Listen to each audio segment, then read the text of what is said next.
algunos otros. Ok, qué bueno que la grabes. Déjame,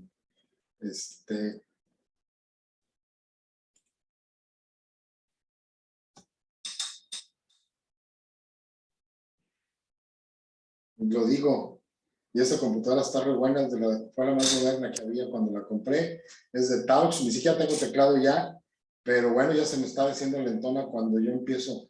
En algunos casos haremos estudios especiales muy especificados, no es de rutina, algunos de estos como anomalias congénitas, riñones que están ectópicos en su sitio, necesitamos ver la vasculatura para entrar con seguridad por cirugía, casi siempre son de cirugía abierta, estos riñones muy poco comunes, ¿de acuerdo? Y un gamagrama que es más común en la litiasis, sobre todo cuando tenemos litiasis bilateral compleja, a lo mejor tenemos dos coraliformes cuando todo el riñón está lleno de piedras, y entonces aquí tenemos que evaluar cuáles están mejores condiciones para abordarlo primero. Siempre abordamos primero el riñón que tiene mejor función, para eso nos sirve el gamagrama, no solamente en imagen, la imagen nos da una idea muy importante, la urografía, urotomografías, etcétera, nos dan una imagen, perdón, una idea de la funcionalidad renal muy buena. Sin embargo, tenemos que ser congruentes, o en algunas otras lesiones también usamos el gamagrama en trauma renal, en exclusiones renales, etc. Entonces, muy importante hacerlo para valorar el riñón. El riñón que esté en mejores condiciones, o la unidad renal izquierda o derecha, la abordamos primero para preservar función renal. Entonces, es muy importante tomar en cuenta, pero en realidad ya saben que el diagnóstico del tratamiento es muy simple. Este es del libro, se me olvida meter ya más nuevas y con otra. Del libro es del Campbell, hay una litiasis renal, son cortes tomográficos, un poquito más alto, más bajo, donde empezamos a ver que hay un cáliz, perdón, que hay una placa simple, aquí dice muy clarito, una placa simple donde vemos una imagen que abarca algunos cálices, ¿sale? Sobre todo superior, inferior, y quizás hacia la pelvecilla. Entonces así vamos a ver muchas imágenes, placa simple de abdomen, vean la importancia de los estudios de abdomen simples, no solamente la placa simple, una radiografía plana, convencional, que acostamos paciente, le disparamos y le imprimimos, sino también las partes simples de una tomografía. Ese es un paciente con una placa simple previa probablemente a una urografía, ¿sí? Y una tomografía del mismo paciente. En la placa simple vemos imágenes que nosotros podemos catalogar como parásitas. ¿Por qué se llaman parásitas? Porque no son imágenes habituales, a veces no corresponden a algunas patologías. O pueden ser artefactos también de los chasis donde revelaban, ahora es en automático, pero al sacar y meter la placa también puede haber artefactos. Entonces, en este paciente se ve una placa simple y llama la atención estas imágenes. Esta fuera de topografía urinaria o renal, y estas que podían parecer cálculos no son cálculos, son flebolitos grandes, son redondos. Los cálculos tienen cierto molde en el tracto urinario, depende de donde estén. Entonces, una placa simple, y luego ya con urografía y una placa en proyección oblicuo, nos damos cuenta que estas imágenes de la placa simple, pues simple, sencillamente no están en el tracto urinario, ¿no? Y se corrobora, por supuesto, en un corte de tomografía. Entonces, yo voy a insistir siempre en revisar los estudios simples, y ustedes acostúmbrense a ver simples más, o a lo mejor nosotros ya no lo hacemos tanto, pero bueno. Entonces, de rutina, en imagen, no es en uro nada más. Hay que ver los estudios simples y luego ver los contestados. Los estudios simples nos pueden indicar muchas cosas. Yo, si veo esta placa, le digo, no le tomes nada, o una tomografía simple, a le pusieron material de contraste. Pero ninguna parece imagen de riñón, pero digo, de vías urinarias, de riñón y vías urinarias, pues vamos, hay que hacerlo. ¿De acuerdo? A veces hay litiasis en vías biliares, cuando hay duda diagnóstica o no tomaron placas con proyecciones adecuadas, oblicuas sobre todo, y esta es la colocación de un catéter para hacer una pielografía. Técnica que ya hacemos muy poco como diagnóstico, lo hacemos más como tratamiento, colocar catéteres en el urétero, en el tracto urinario. ¿De acuerdo? Esta es la urografía escatórica de la paciente de la placa simple, donde llegó con un cólico renal del lado izquierdo, aquí está, con un poquito de agudeza. A los que no están con ojo clínico aumentado o con experiencia, puede irse que aquí está el cálculo con el que acudió la señora, pero aparte traía otra imagen acá. Y si ustedes se fijan, prácticamente no la pueden encontrar, a menos que ustedes me digan dónde está.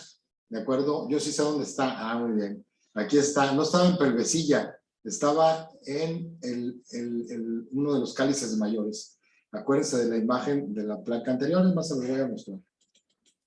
A ver si me regreso mucho. Es esta la placa simple de la paciente que estamos viendo en una urografía esquelética. Y esta es la imagen, sobre todo, que les puede pasar desapercibido. Llegó por un cólico renal, ¿de acuerdo? Y encontramos además otro cálculo. Ya tomando las oblicuas, pues ya sabemos que es una paciente con una piedra también del otro riñón, ¿de acuerdo? Entonces, ya no me detengo mucho en esto. Algunas imágenes, placa simple, un cálculo, y esto es casi seguro que es un cálculo por la topografía, o sea, el sitio de ubicación, es ahí donde baja el uréter, y acá arriba cruzó ya con los ilíacos, más o menos el promontorio sacro, era la bifurcación de ilíaco, de los vasos abdominales a ilíacos. Y entonces aquí vemos que hay una imagen, y el resto por los riñones no parecen tener ninguna alteración. Cuando tomamos la urografía de esta paciente, que también puede ser neurotac, primero paciente femenina, vemos la impresión uterina en el techo de la vejiga, aunque la placa está mal tomada porque debe incluir, una placa simple se debe incluir hasta pubis. Y vemos pues un riñón del lado derecho dilatadito, ¿no? Hidronefrosis de leve a moderada, lo pondría como moderada yo, y un poco de retraso en la captación y la emisión del material de contraste. Y el otro perfectamente bien, ningún problema. Entonces, insisto en todo esto. Estas placas ya las vimos, ya no va a tener mucho. Variantes anatómicas, pelvis apular, que no tiene ninguna obstrucción, simplemente es una pelvis hipotónica, tiene una contractilidad más pobre que la otra. Su diástole, su sístole es menos potente que la del otro lado, no está obstruido. Vean cómo baja por ahí el material de contraste, igual prácticamente con la otra. Fuera de esta variante anatómica, esta urografía es normal. ¿De acuerdo? Un cálculo se parece al de la otra señora, ¿sí? Y bueno, litiasis coraliforme también. Y luego algunas veces usamos la tomografía para sustracción digital y aquí vemos, simple y sencillamente se han quitado todos los órganos, digitalmente se puede hacer, incluso con color, y dejaron los cálculos que hay en ambos riñones en una de las litiasis que vimos ahorita hace rato. ¿De acuerdo? También vuelvo a insistir en la placa simple. Esta es una imagen tomográfica simple, pero esta es con contraste. El contraste no nos deja ver. Y por cierto, este es el caso de que en paz descanse mi mamá, ya me acordé. Así estuvo mi mamá, terminamos operando, le hicimos una de las primeras nefrolito percutáneas aquí en Culiacán. Mi mamá le entramos por percutáneo por aquí. Ya la habíamos operado con cirugía abierta 12, 15 años después, hicimos un procedimiento percutáneo. Pero la primera cirugía fue abierta. Y así estaba, yo no sé por qué tenía naturia. Mi mamá, me estoy acordando, en paz descanse mi mamá. Espero, muy bien. Claro que sí. Mira, Liz, gracias por reírte, porque siempre hay que tener humor. Entonces, si ustedes ven esta placa contrastada, y vuelvo a repetir, le pasó a mi mamá, el radiólogo me dijo, mira, ven para acá. Un amigo mío, pum, pum, pum, pum, allá donde yo soy. Y entonces, si ven esta, primero el gas intestinal les va a oscurecer. Entonces hay que verla simple. Esta no es urografía, esta es una urotac, y la paciente tiene un cálculo en pelvicidad renal. Si la ven en estas, what, van a poner cara de what. No sé, no supo y nadie sabe. Ultrasonido limitado para nosotros, útil para cálculos grandes. Esta es una imagen muy característica. La barra de ultrasonido anecogénica o hipogénica atrás de la piedra lo muestra. Les digo porque ahora le reportan litiasis renal y microlitiasis y puras barbaridades de esas que no son, aparte no es el estudio que nos permita, primero, valorar al paciente, segundo, tratarlo. Podemos ver, sí, este es un cálculo y ya tengo que ver toda la imagen en toda la tomografía para ver cuántos cálculos más hay en el otro riñón, en el otro tracto, ¿de acuerdo? Y entonces, yo no digo que no se pueda diagnosticar. Abusan de los chiquitos. Muchas falsas positivas. Esta es muy fácil de ver, un ultrasonido con una piedra grande, muy sencillito. No confundan esta entidad patológica. Se llama nefrocalcinosis. Aquí las imágenes radiopacas no están en el tracto urinario, lo comprueba la urografía. Todas están en la corteza, que es el parénquima renal. Enfermedades muy diversas les pueden dar esta patología. O sea, no es una entidad patológica específica. Se puede ver en enfermos que tienen un hiperpara, ¿sí? Que también hacen además litiasis. Litiasis urinaria y litiasis renal son cálculos en las cavidades renales, desde cálices hasta uretra, pasando por hetero, pelvecilla, vejiga, etc. Y esta se llama nefrocalcinosis, porque cada rato lo van a ver erróneamente en los hospitales. Y si ustedes ven la placa simple, pues sí están muy periféricas. Podemos ver una en más dimensión, en tercera dimensión o cuarta, pues vamos a ver perfectamente. El sistema urinario no tiene piedras, lo que tiene piedras pueden ser enfermedades reumáticas crónicas, pueden ser enfermedades de esas autoinmunes, pueden ser también hiperparas y hasta tumores, ¿de acuerdo? Pero se llama nefrocalcinosis la presencia de calcio, obviamente casi siempre es. En el parénquima renal, la lentitud urinaria está en las cavidades renales o en los conductos urinarios, ¿de acuerdo? Esto es lo que sucede mucho siempre, si hacemos una urografía del cuadro agudo de riñón, cuando tiene el cólico, por aquí anda la piedra, no la vemos, no es una placa completa, pero vean, al hacer una urografía, el riñón derecho perfectamente capta y elimina, y si podemos ver vejiga, seguramente hay material de contraste abajo. Y el izquierdo sucede mucho esto, también por eso antes hacíamos mucha pielografía, porque a mí está viendo una placa simple, sobre todo cuando teníamos ureteroscopía. Ahora ya no la hacemos porque con el ureteroscopio buscamos la piedra y la trituramos, pero esto sucede, esto se llama exclusión, y aquí no está tan excluido, porque el material de contraste que está recirculando, que llegó a este riñón, ya está en fase nefrográfica. Vean cómo prácticamente la opacidad del parénquima ya está, pero todavía no hay excreción. Y a veces toman placas retrasadas de 1 hora, 3 horas, hasta 12 horas llegábamos a tomar. Ahora con la tomografía, pues esto se soslaya, con un Eurotax esto prácticamente no lo vemos. Pero de manera personal, por ciertas condiciones, además teóricamente, en un riñón inflamado agudo, con un cólico que puede tener hasta una infección, podrían precipitar material de contraste y provocar daño renal. Existe el riesgo siempre. Entonces, no aumentemos, placa simple, una piedrota en pelvecilla, un riñón hidronefrótico moderado. Ha aguantado bien la presión está sostenida en los cálices y en los infundíbulos y no está en todo el riñón, porque todavía aquí tiene, si ustedes siguen la línea, el parénquima renal está bien. Y del otro lado tiene una pelvis ampular, que seguramente esté también, y vean cómo se moldea la piedra. ¿Sí? Este es con placa simple, este es con tomografía. Entonces el diagnóstico lo podemos hacer con urografía, hablamos de Eurotac y simple y contrastada, y está bien si tenemos el recurso en un momento dado, por supuesto que la urografía es importante y nos ayuda. Litos, un lito en cavidad renal, luego baja el corte y también hay uno en uretero. No va a tener mucho porque tengo que hablar de lo que sigue.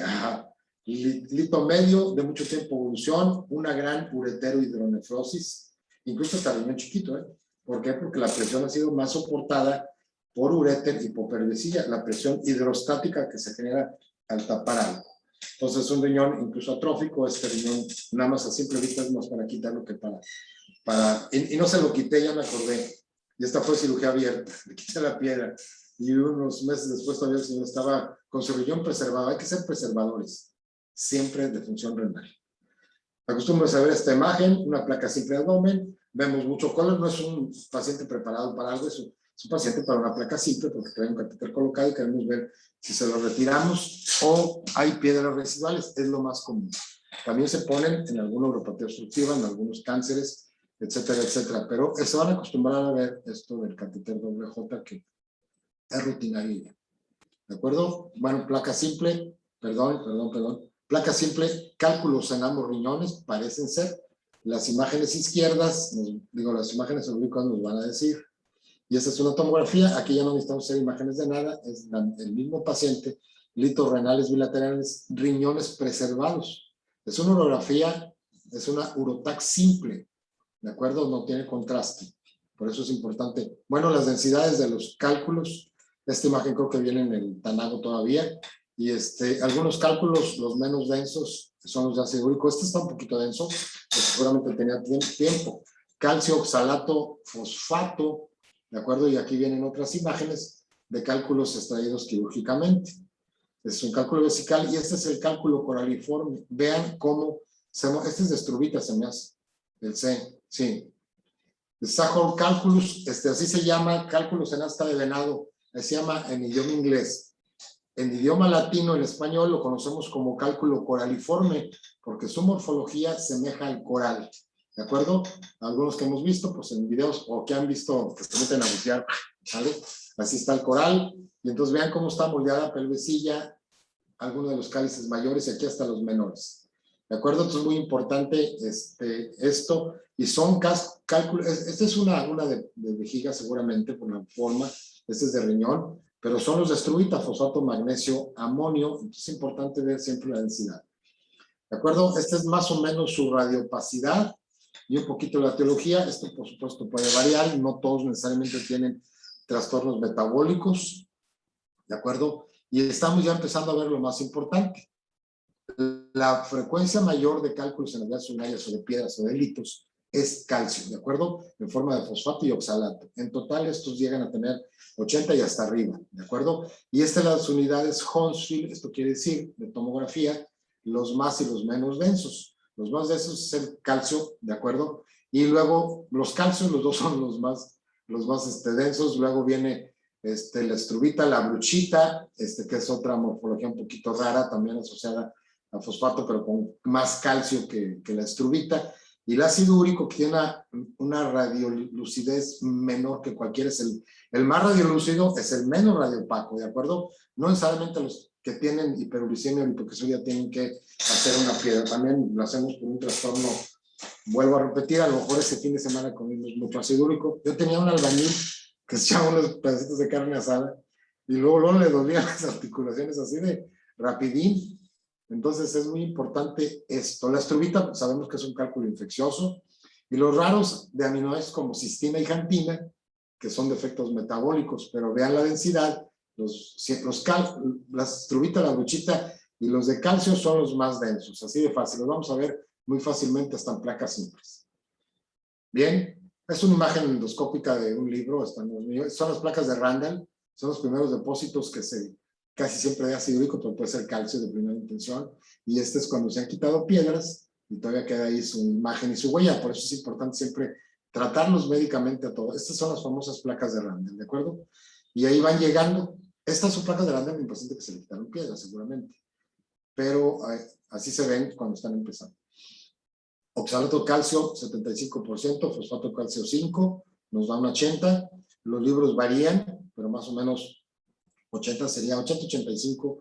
Y la estrubita, que es el fosfato magnesio amonio, asociado siempre a infección, a litiasis renal y litiasis vesical generalmente, ¿de acuerdo? Cistina y jantina más raros, ácido úrico 8-10%, es lo habitual que vemos de los pacientes. Ojo, en el tratamiento y en el protocolo diagnóstico, cuando tenemos un cálculo del paciente porque expulsa arenas por un procedimiento, porque expulsa una piedra entera, o porque la extraemos entera por cirugía abierta, mayormente ahora es por litotripsia. Litotripsia quiere decir triturar la piedra, y litopalaxia, mover la piedra o mover los fragmentos. Entonces, ojo, porque todos los cálculos se deben de mandar a analizar. Yo me acuerdo cuando yo era residente, cerquita tenía un compadre que tenía un laboratorio geológico y me analizaba las piedras de los pacientes. Nunca se ha estandarizado aquí, a todos se les debe hacer y compararlos metabólicamente. Pero ya sabemos que los metabólicos son los que hacen piedras a cada rato, que tienen ambos riñones o ambos sistemas urinarios con litiasis. Entonces es muy importante que tomen en cuenta esto. ¿Sale? Bien. Vamos a ver el calcio, nuestro querido calcio, ¿de acuerdo? Ya sabemos qué es, para qué nos sirve, sabemos que vamos a revisar de todos los casos estos. Obvio, también podemos tener una obstrucción que nos va a dar infección y nos va a dar una estrubita, pero también podemos tener una obstrucción que nos da una piedra de calcio, ¿no? No necesariamente tiene que haber un problema metabólico. Los pacientes prostáticos, los obstruidos, los de Virginia hacen litiasis sin tener un problema metabólico. Y es muy común que suceda eso. Entonces, dentro de los factores por los que hacemos piedra, que pueden ser obstrucciones, infecciones, malformaciones congénitas, dieta deficiente, hiperparatiroidismo también, pues el más frecuente es el calcio, por eso lo reviso. ¿De acuerdo? Un ion muy, no tengo que decirlo, fundamental en muchísimos procesos sanguíneos, etcétera, contracción muscular también, coagulación también, y es una regulación endocrina, sí, regulada por un equilibrio de hormona paratiroidea y el calcitriol y la calcitonina. La paratormona se produce en las paratiroides, ¿de acuerdo? El calcio úrico normal en sangre es de 8,8 a 10,4 miligramos. Pero como la gran mayor parte de los compuestos bioquímicos puede ir libre o unido a proteínas, ¿de acuerdo? En forma iónica, porque en forma iónica es una conversión bioquímica, es como hacen efecto. Entonces es muy importante. El gran almacén del calcio es el hueso. Y ojo, porque todo el mundo anda comprando vitaminas, todo el mundo anda comprando vitamina D con calcio y tonterías de esas. Se los voy a explicar muy fácil, porque cuando vemos déjenme ver si es la que sigue. Sí, está media feita, pero se me hace muy demostrativa. Recordar que en la paratiroides están los perdón, los receptores sensores para el calcio. Si nosotros estamos normal, si no tuvimos ningún episodio que nos deplete el calcio del cuerpo, nosotros necesitamos calcio. Le podemos echar 3 litros de leche, que es de los alimentos que más contienen calcio, y no van a absorber nada. Pero si tienen ya cierta edad, las hormonas o la menopausia en la mujer, que tampoco está bien probada, porque si no dan alendronatos, el calcio no sirve. Y a veces sí sirve para hacer piedras en los riñones. ¿De acuerdo? Ojo. Se tiene que determinar un problema para utilizar calcio, pero todo el mundo lo da. No se diga a los ginecólogos, los internistas, los médicos generales y bla, bla, bla, bla, bla.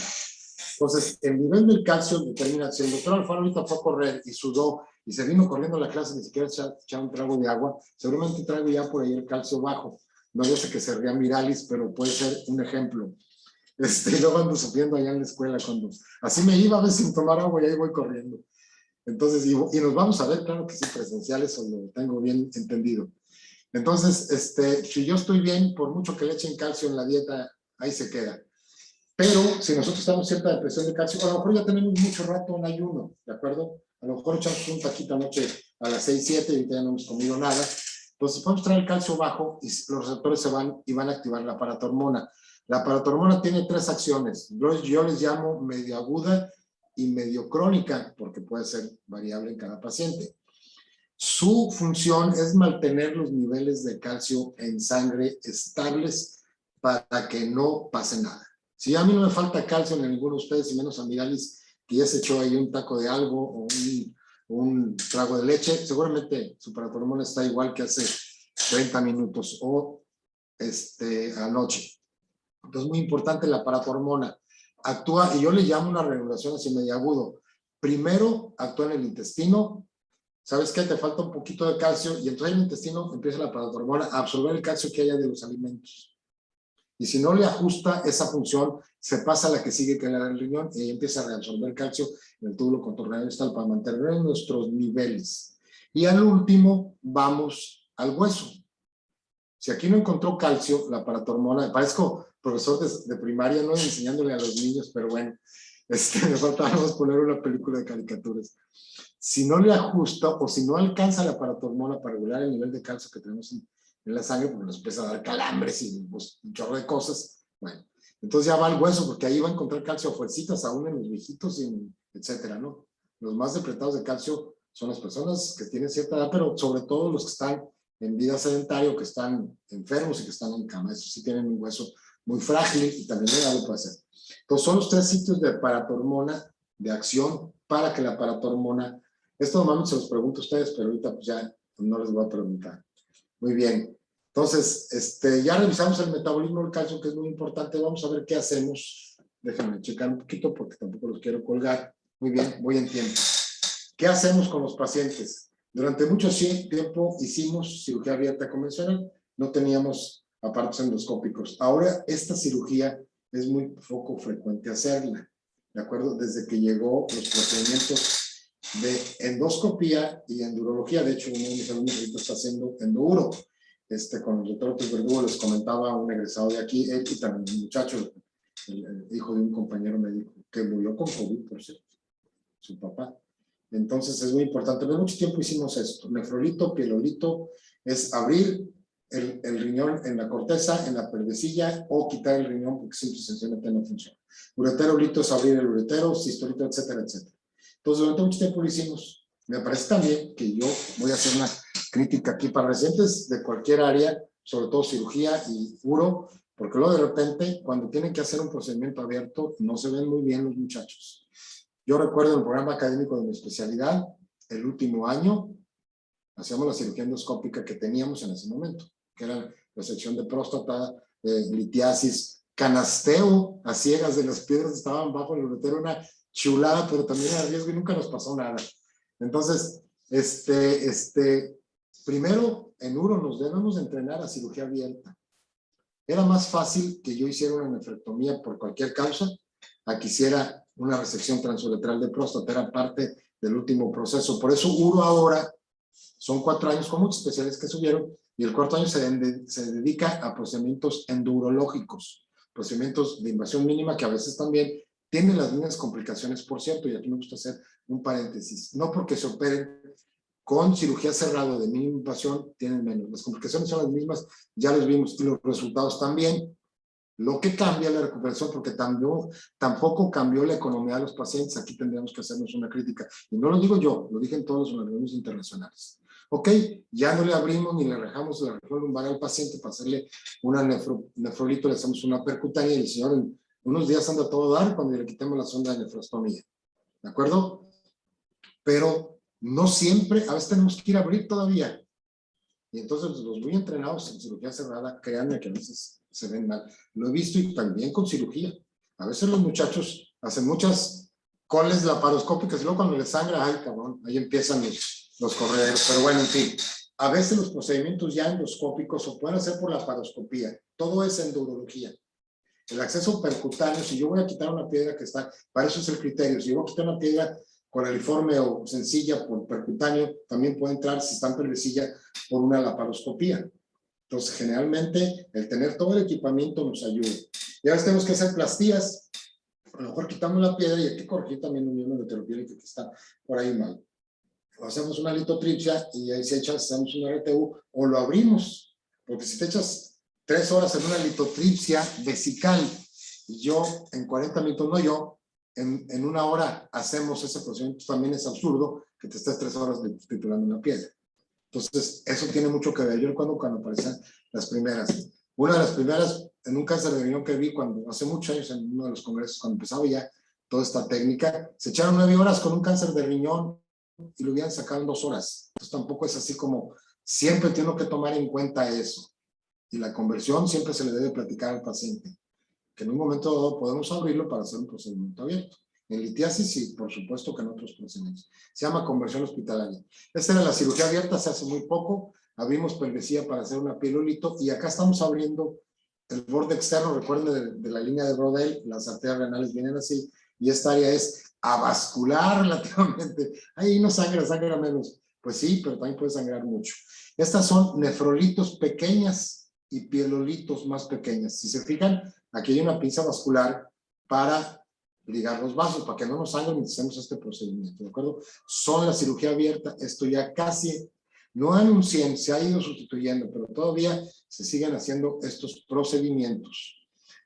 Acostúmbrese, la colocación de los catéteres es el primer paso en muchos de los procedimientos. Este es un cistoscopio que tiene canales por aquí para meter catéter. De hecho, se fijan, aquí está un catéter y una canastilla. También tenemos el procedimiento, vayamos a hacer un procedimiento superior, que es riñón o uréter superior, también tenemos que trabajar en la parte del tracto urinario inferior, bueno, vejiga, uretra y uréter distal. Acostúmbrese, catéter doble J usado en todos los procedimientos de litotripsia. Objetivo, el drenaje del flujo para que no tenga dolor el paciente. Porque si tiene una piedrita atorada por aquí o aquí, alrededor y por el centro del catéter va la orina. No van las piedras, no, la gente cree que el catéter es para que salgan por ahí las piedras como si fuera un drenaje, nada de eso. Es una ayuda para evitar el dolor del paciente también. En caso de lesiones, nos sirve de férula para que sane el uretero. Conocemos casos de perforaciones, por supuesto, en el procedimiento de litotripsia. Hubo 2 demandas aquí hace como 10 años muy gruesas. ¿Sale? Y el tratamiento que le pongo actual, porque esto puede ir variando, por eso no le pongo moderno ni nada de eso, porque varía la tecnología, el equipamiento.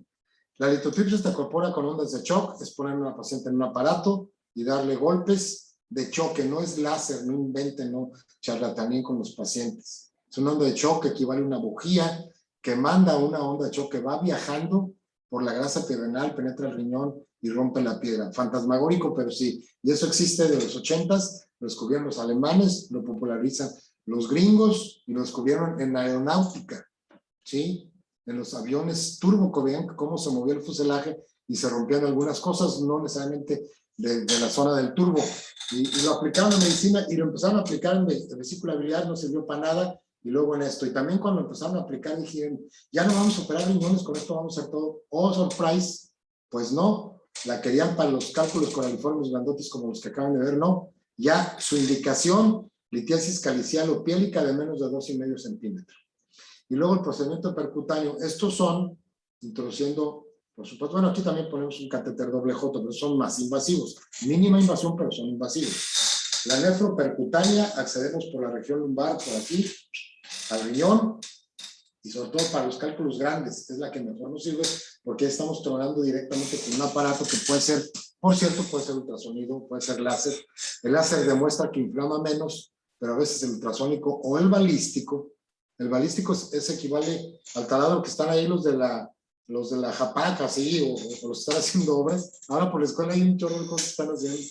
¡Qué show, mano! Ayer tuve que darle vuelta a la ciudad para regresar a mi casa, porque allá está mi consultorio y yo vivo acá. Debían de haber, casi me fui hasta la carretera San Alona para llegar a mi casa. Bueno, odio a los desfiles de la Coca y a todas estas tonterías porque no lo piensan. Bien, y también los desfilitos y esas cosas que hacen los domingos. Y aparte no avisan, les falta mucha educación a las autoridades y a mucha gente. Pero bueno, casi siempre en alguna clase tengo que echar un rollo de estos. Bien, y vuelvo a acabar el curso. La litotripsia puede ser alta y baja dependiendo del equipamiento, y esta por supuesto que es la alta. Y generalmente con todos estos procedimientos hacemos mixtos. A lo mejor le dimos uno de shock, nos quedó un fragmento y bajo uretero y tenemos que hacer una litotripsia. Entonces no es nada raro que hagamos procedimientos mixtos. Esta es la litotripsia extracorpórea. Este es las fotos iniciales de cuando inauguramos la litotripsia en el ISSSTE. Y poco después dejé, tantos años que batallé por una sala de estas, ya no me tocó trabajar como unos 2, 3 años. Después tuve que dejar la institución. Y yo soy el que tomé la foto. Aquí está el anestesiólogo, el técnico, el Jimmy, el buen doctor Favela, buen compañero. Él operó a mi mamá de una percutánea cuando le tuvimos que intervenir. Por cierto, saludos al doctor Favela y a su papá. Buenos amigos míos, mis compañeros de lista. Entonces esta es una sala, más o menos no está tan ordenada la diapositiva. Esta es una mesa urológica muy amplia. Este es un aparatito, este es el arco en C. Fluoroscopía a fuerza necesitamos. Acá está el monitor para ver la radiología y aquí está el aparato que genera las ondas de shock. ¿Sale? Son ondas que van, ¿por qué? Se aplicó el riñón bien, porque el riñón está envuelto en un mar de grasa y la grasa es agua. Entonces las ondas pasan muy, muy bien. Entonces, y aparte de los compañeros, el anestesiólogo, la máquina de anestesia, y acá está la torre endoscópica. Aquí están todo lo que conectamos para ver en la pantalla y que lo conectamos al equipo. Nosotros ahora trabajamos así. Yo me costó mucho trabajo, tengo que reconocerlo, hacer una cirugía endoscopia. Todavía hay veces que quito el equipamiento endoscópico, me pongo a hacer el RTU sin la pantalla y soy muy rápido sin pantalla, por eso me gusta, si por próstatas grandes, hasta quito la endoscopia y le doy a la RTU sin pantalla, ojo. Entonces nomás filmo y un procedimiento. Si es chiquita, pues no, pues con la pantalla ni lo muevo. Algunos se acostumbraron, yo no tanto. ¿Qué necesitamos? Equipo endoscópico, cistoscopios, etcétera. El ultrasonido, la fluoroscopía son equipamientos inherentes a todos estos procedimientos, igual que la anestesia. No me detengo mucho. ¿Qué se hace? LEOTS es litotripsia extracorpórea con ondas de shock. Es siglas en español. Electro Shockwave Lithotripsy. Oh, muy bien. ¿Sale? Es en inglés. ¿Sale? Se pone en posición de zinc, posición ginecológica, para pasarle un catéter doble J. Con la misma fluoroscopía estamos viendo que esté bien posicionado y luego ya le quitamos la posición ginecológica y la ponemos en el flanco que vayamos a tratar. Y la fluoroscopía nos entra el lito y dice, aquí está el lito, acá está la piedra y ahí le vamos a tirar. Y iniciamos la litotripsia, ¿de acuerdo? Hay también protectores de oído para los que estamos ahí en la sala, porque algunos, pero los primeros eran muy ruidosos. Indicaciones para la extracorpórea. Ahí no se mete más que un catéter doble J, se le pone el aparato al flanco del paciente, así es donde estaba la señora ahí, y se empieza el golpeteo. Litos renales únicos o múltiples, pero no mayores a 2,5, ¿sí? Sintomáticos o complicados. No charlatanear, no decir mentiras. A veces nos mandan ultrasonidos con unas arenitas de 4 milímetros, no se les tiene que hacer nada. Si dan un poco de dolor, se inflaman. Tratamiento no son pacientes que vayan a cirugía, porque estos procedimientos aparte tienen riesgos, ¿de acuerdo? Y a veces un retratamiento, a lo mejor en la percutánea nos quedó un fragmentito, entonces el fragmentito que queda lo metemos a esto, así de fácil. Y luego nos queda otro fragmento y se baja el uretero y luego lo metemos a una ureteroscopía. Ojo con esto es común en la urología y debía ser en toda la infecto. No efectuar tratamiento en cuadros agudos, sobre todo de infección, ¿de acuerdo? El dolor y todo pues es variable. Es valoración del paciente y del doctor en hacerlo no en el cuadro doloroso. Infecciosos, primero, antibióticos, mínimo 48 horas y después podemos entrar con sean o no sean diabéticos. Son diabéticos, peor. Tienen que cubrirlo muy bien con antibióticos, ¿de acuerdo? Esta es una imagen del catéter, es una piedrita central en la nefroscopía, es de ahí del servicio de litotripsia. Pusimos nuestro catéter y el técnico empezó a darle golpeteos. Es un cálculo único en pelvecilla hasta donde yo recuerdo. ¿De acuerdo? Después ya no vemos casi el cálculo porque se empezó a fragmentar. Tiene diurético, casi siempre manipuló los Lasix y las piedritas empiezan a moverse. Empiezan a moverse. Aquí está el riñón y para acá está uretero y vejiga. Entonces, es una imagen. Bueno, perdón. A veces los pacientes nos llegan con esto. Este es un paciente que le hicimos litotripsia, recuerdo muy bien. Siguió expulsando piedras. No salen por el catéter, no caen por el catéter, pero alrededor del catéter, pues ponen un cuerpo extraño que lo usábamos mucho antes sin las técnicas, cuando no teníamos ureteroscopio, poníamos un catéter y nos ayudaba a eliminar, porque un catéter colocado en el uréter se relaja, no tiene que contraerse ya para avanzar la orina, y ahí se queda, solamente que se impacte con una piedra duele. Entonces, el paciente a veces llega con las arenillas, muy bien, muy bien. En la nefropercutánea vamos en un ratito termino, y si no termino en la próxima clase. En la nefropercutánea vamos a abordar el riñón por la región lumbar, tenemos básicamente el mismo equipo, también le metemos un catéter doble J, como en la litotripsia está corpórea, los dos son accesos a riñón, ¿de acuerdo? Pero en este vamos a puncionar riñón, y obviamente tenemos que tener una muy buena valoración, conocer bien nuestra área, no nos tienen que decir los urólogos, ¿de acuerdo? Y las indicaciones de la percutánea son las coraliformes. Las que pensamos hace 20 o 30 años que se iban a hacer, o que se pensó en la medicina, cuando se empezaron los primeros casos, que eran las que ya no íbamos a arriesgar riñón. Pues ustedes se fijan, la nefrolito y la pielolito son procedimientos cruentos. El riñón sangra y se pierden riñones. Hasta nefrectomías terminaban algunos procedimientos de esos y todavía, por supuesto, existe el riesgo. Entonces no se pudo con esta corpórea, por eso ahora se hace con esto que es la nefrolitopercutánea, estas son siglas en inglés, ¿de acuerdo? Cálculos coliformes pueden ser uni o bilaterales, no hacerlos al mismo tiempo. El procedimiento de manipular riñón nos puede llevar a alguna falla renal, una nefritis, una inflamación quirúrgica y darnos por. Y a veces también está enoticarditis enteropiélica y se hace endopielos. Se puede hacer con cuchillos, se deja el catéter de férula, también hay cuchillos láser. Algunas veces se han hecho tumores localizados por esta vía para no quitar el riñón. Tumores de urotelio sobre todo. Y hoy derivaciones urinarias, a lo mejor también tenemos muy frecuentemente un cáncer cervicuterino de otro tipo que toma los ureteros, los riñones también, pero está en insuficiencia renal del paciente. A mí no me gusta mucho porque generalmente son pacientes de muy mal o corto plazo y a veces la insuficiencia renal es benévola para esos pacientes con cáncer o estos. Pero bueno, a veces no lo indican y podemos ponerle un catéter doble J o alguna lesión, algún traumatismo de uréter y le ponemos el catéter, ¿de acuerdo? Entonces, muy importante, hay que conocer la vasculatura. Esto le decía con el borde externo, es la región menos vascular nada más. Recuerden, las segmentarias más importantes en número y en fuerza y en tamaño son las anteriores. Las anteriores son casi el 80% de circulación renal y el 20%, un poquito más, a lo mejor es posterior. Esa era la pregunta de examen que todos se la supieron. Oh my God. Pues por eso funcionamos aquí. ¿Sale? Digo, está más fácil platicarlo que hacerlo.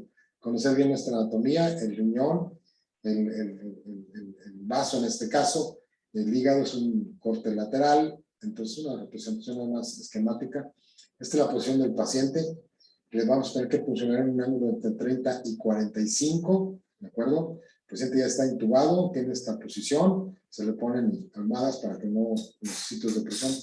Y tenemos que funcionar el riñón. Se puede hacer de dos maneras, todo con control fluoroscópico, se aborda casi siempre con una punción en la parte inferior porque es más fácil trabajar. Algunos ya experimentados abordan con otras funciones. Todo esto es bajo control fluoroscópico y también algunos procedimientos y algunos operadores, algunos colegas urólogos, sobre todo yo conozco un muy bueno mexicano que se fue a Estados Unidos a trabajar, Jorge, amigo mío de Guadalajara, está en Carolina del Norte, es el jefe de uro de un hospital. Jorge abordaba muy bien estos pacientes y hacía más de un trayecto. Es el que formó a la gran mayoría de los colegas aquí en México.